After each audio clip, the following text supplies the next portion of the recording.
when you have a lot of orders, how should I organize myself for Q4? So really, I would say the biggest way that I've like shot myself in my own foot in Q4 is not hiring enough customer service agents.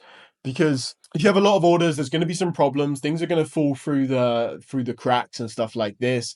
The biggest thing is to have that system on the back end good, and almost have too many customer service agents than too little.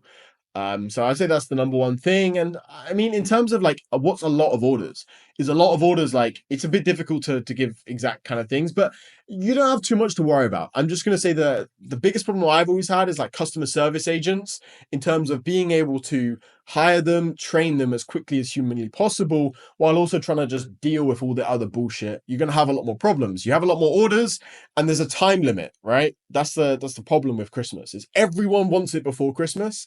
So as people get closer and closer, you're just gonna have a lot of problems. I'd say things like doing a final shipping day is very important. Like putting that at the top of your description, right? The last day to order for guaranteed Christmas delivery is the 20th or is the 15th or whatever. You will still get orders that people like hope it will just come for Christmas, but that's probably the most important thing I would say. Like those kind of two things. Make sure your customer service is good and on point, because you're going to have a huge influx of orders, but also make sure that you can actually like put that disclaimer somewhere in your description when it gets closer to the point.